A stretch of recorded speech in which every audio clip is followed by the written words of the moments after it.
केंद्र सरकार गोटे बढ़िया निष्पत्ति नहीं खास कर आम चाषी भाई मन लगी आम कहीं लगी प्रधानमंत्री फसल बीमा करसुँ ना आमर चाषटा जदि क्षति हेले तार अल्प अल्प 2-4 टଙ୍କା मिलले भी गोटे काम देवा बोलिक आम प्रधानमंत्री फसल बीमा करसुँ। आ बेसिक केन चाष करसन ना चाषी मैंने 90% केवल धान चाष रेखा प्रधानमंत्री फसल बीमा योजना करसन। आईथर सेंट्रल गवर्नमेंट चाषी मन सुविधा लगी गोटे बढ़िया निष्पत्ति नहीं जार द्वारा कि आमर चाषी मैंने इथर उपकृत हो पारे खास करी जेन अंचल रे प्रधानमंत्री फसल बीमा करुचन से अंचल लोक मन आज्ञा। तो आपन प्रश्न उठुवा आमर आड़े हेबा कि नहीं बोली आपन समस्त आड़े हेबा किंतु आपण माने प्रधानमंत्री फसल बीमा योजना जदि आवेदन करथिए बोले आज्ञा तो सेति लगी सरकार इथर काना पदक्षेप निचन काना नहीं सब डिटेलटा आज वीडियो रे मुई आपन के सब किछि स्टेप बाय स्टेप गोटे गोटे बताबी आराम से आपण माने जानि पारबे आज्ञा। आ गोटे कथा मन रखन आज्ञा अक्टोबर मासर 29 तारिख दिन जेन चाषी भाई मैंने फसल बीमाटा क्षति होता तो से चाषी भाई मैंने जेन मैंने कम्प्लेन करते आपड़ जदि कम्प्लेन करिछन 1447 के बोले आपन वेरिफिकेशन है ना कि नहीं हेबा जदि आप वेरिफिकेशन जदि नहीं हेबा बोले इ नंबर के आर थरे आपन कम्प्लेन करन जेहेतु आपन चाषटा क्षति होचे आपन पैसा जदि नहीं पाइबा बोले इ नंबर के आपन बारंबार फोन करबे आप जनता कि सेनर ऑफिसर टीम जेन मन रोचन आपन अंचल रे आपन ब्लॉक रे जेन मन अछन से मन आपन जमी के जिकरी वेरिफिकेशन करबे। एबे तो प्रश्न उठुतिबा चाषी मनकर प्राय 90% चाषी मन चाषटा ऑलरेडी अमल कर सारलेन जेनटा कि आम घरे भी अमल कर सारलु ना आ चाषबास आनी धान आनी कर घरे भी गदे सारीचु। तो से जेते बेले आपन अक्टोबर 29 तारिख जेन क्षति थिला से टाइम रो जेन वीडियो फुटेज मन आपन रखिथिबे तो से फुटेज मन जेते बीमा इंश्योरेंस रो आज्ञा मन रहबे से मन के आपन देखाबे। एबे आसन सरकार केन केन टा घोषणा करछन से सब डिटेलटा मुई आपन स्टेप बाय स्टेप गुडे देखे दोछन जेनटा कि आपन जानि पारबे आज्ञा। पेपर रे इतर साफ साफ मेंशन कराइছে देखन बन्या प्राणी को उपद्रव एवं धान क्षेत्र में जलबंदी पाई मिलिबो फसल क्षति पूरण आज्ञा। माने आगरु जेन आपन चाष करूथिले नॉर्मल चाष केवल बात्या रे आपन मिलुथिला आ बात्या रे जति क्षति होथिला तो से टाइम रे ही आपन पैसा प्रधानमंत्री फसल बीमा योजना ब्लॉक वाइज हो पंचायत वाइज हो जहाँ भी आपन के दि जाता किंतु इथर जदि आपन चाषटा जदि वन्य जंतु जदि खराब कर दोचन वन्य जंतु बोले केनटा ना बोरा आसबा तापर हाथी भालू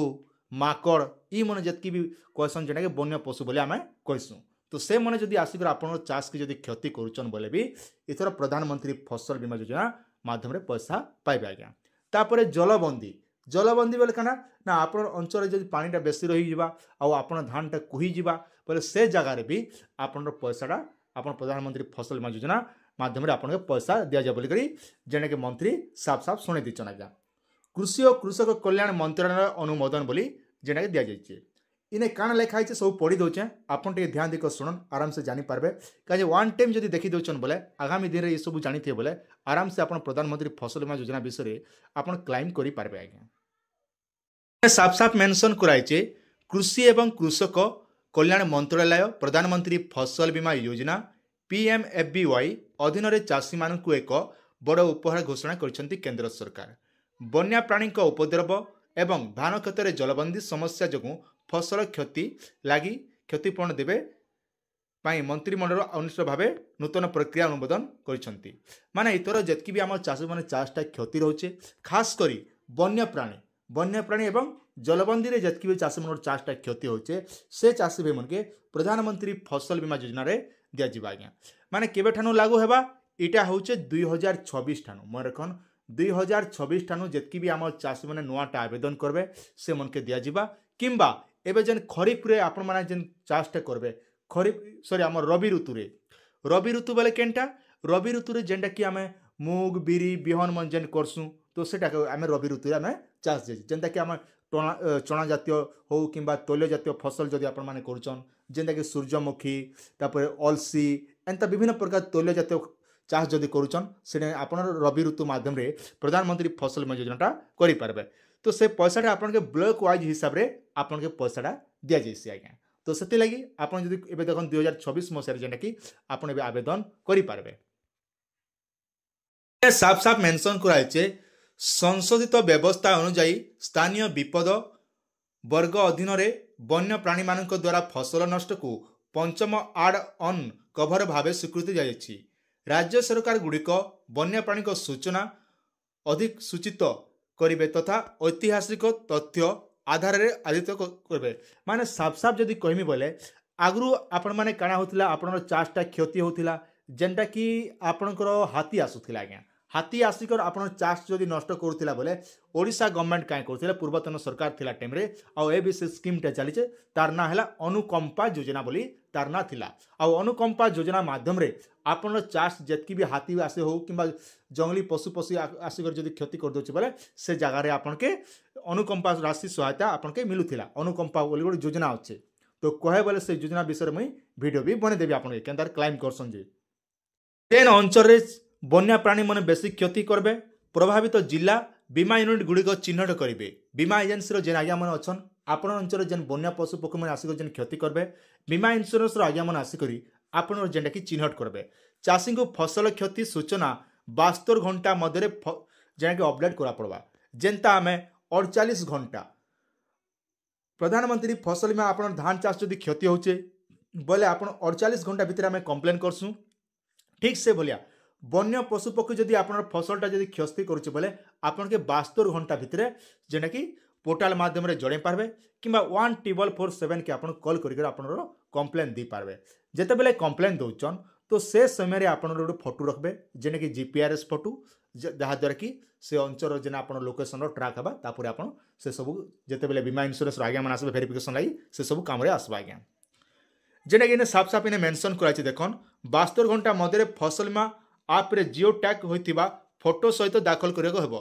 विभिन्न राज्यर दीर्घकालीन दाबी एवं चाषी मानकु आकस्मिक स्थानीय और गुरुत्व फसल क्षति सुरक्षा देवा पई एही निष्पत्ति नेइछि माने साफ साफ जदि कथा मु इटा गोटे होछि बढ़िया सुविधा गोटे जेने कि आम चाषी मन लगी इटा जे नुआ सिस्टम टे बाहर कले सेंट्रल गवर्नमेंट एक गुरुत्वपूर्ण पदक्षेप एही प्रक्रिया गुड़िक पीएमएफबीवाई कार्यक्रम निर्देशावली अनुसार वैज्ञानिक स्वच्छ एवं व्यावहारिक भाव डिजाइन कराଯାଇଛି खरीफ 2026 रु सारा देश में कार्यकारी करा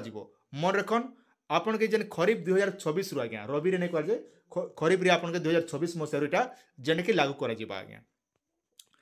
हाथी जंगली घुसरी केन मन क्षति कले आपन के मिलबा ना इने जेने कि रहउचे हाथी जंगली तापरे जंगली घुसरी ई जंगली घुसरी बोले कांडा मुई कि बुझी नहीं पारली आज्ञा इटा बराबरी होता आपण मैंने जान कमेंट जनाबे मुझे बुझी नहीं पारे नील गाई हरिण एवं मांकड़ भली वन्य प्राणी आक्रमण जो सारा देश में चाषी मैंने दीर्घ दिन धरी फसल क्षति सम्मुखीन होती विशेषकर वनांचल जंगल करिडोर माने साफ साफ जदि कहमु बोले बेसिकर के एरिया क्षति होचे जेन अंचल रे जंगल मने लाइक करछे जंगल तरा तरा जेन चाषी मैंने चाष करथिसन तो से अंचल ने बेसी करी चाष मन क्षति हेसी हाथी माड़ी देसी केते बेले माकड़ आसिक भी चना डाल मन उर्ली कर रोटको खाई देसी तापर नहले आमर हाथी भी आसिक उत्पात हेसी बोरा भालू आसिक भी उत्पात करबे एंता हेबा द्वारा आम चाषी मन चाषटा क्षति हेसी तो आगु काଣା करथिले सरकार केवल हाथी मारले दउथिले पैसा किंतु ई माकड़ उत्पत्ति माकड़ जदि आसिक चाष के क्षति करुथिले टोटाल नहीं मिलुथै तो आर माकड़ जदि जेन जा के गला बोले सर्वनाश हेलाटा सुनिश्चित कहाँ जे से मन गेहणा गेहणा पलि जीवे गुड़ा गुड़ा लोक आज्ञा एंता लोक मैंने पलि जासन माने गोटे मारे 10 पट 20 पट लेखा पलि जीवे जार द्वारा आम चाषी मन क्षति हेसी पेपर भी मेंशन करेछे जे करडी पहाड़िया अंचल निकट रहउथिबा चाषी माने प्रायतः एही समस्यार सामना करिथांती ए पर्यंत फसल बीमा योजना द्वारा एपरि क्षति को कवर करा जाय नथिला आगु जेंटा कि इभलिया सिस्टम के करनी थिला वर्तमान लागि सरकार एबे इन गोटे पदक्षेप निचन आपन के खरीफ ऋतु 2026 मसीह आपन के लागू करा जेंटा कि पेपर भी मेंशन कराइछे।